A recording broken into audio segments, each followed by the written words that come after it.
It is time for that story I promised I would share. My name's Katie Granger, and 3.5 years ago, I lost 7 of my fingertips and my lower legs in a weekend, basically. I had started Friday night feeling pretty healthy. I discovered a small purple bump on my thumb, and the events of the weekend led me into the emergency room, into the ICU, and fighting for my life.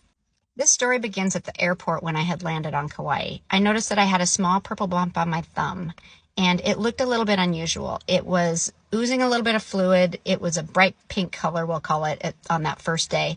And I was concerned because we'd had a huge flood in our area recently, and I was concerned that it might be infected with maybe a staph bacteria or even something like MRSA that requires a heavier duty antibiotic. So my house is about an hour from the airport, which is a long ways. It's also an hour from the nearest hospital. So I decided on the way home to go to a community clinic on the North Shore of Kauai. I'm sitting in my car right now at that clinic because for me it was important to tell this story from the locations where it happened. I am back on Kauai visiting because we no longer live here because of all the events that happened to me.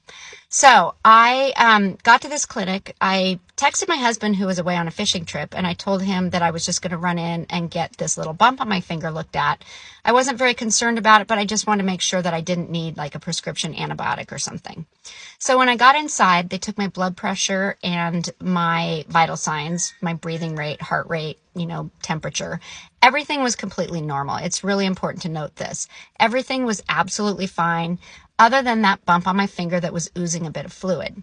So they gave me a antibiotic ointment to put on it, and they gave me an oral antibiotic because it was a Friday. They gave me an oral antibiotic to take over the weekend in case the infection seemed to be getting any bigger.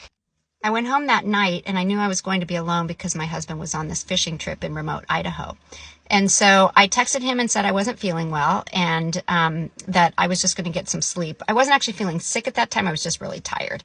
And he knew about the bump on my finger, and so he said to check in the next day.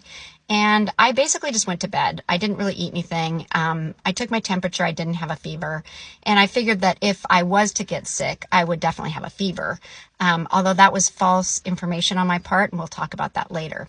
Anyways, I am going to have to do this in a few parts. It's a really interesting story, so stick around and learn a few things, and don't make the same mistakes I did.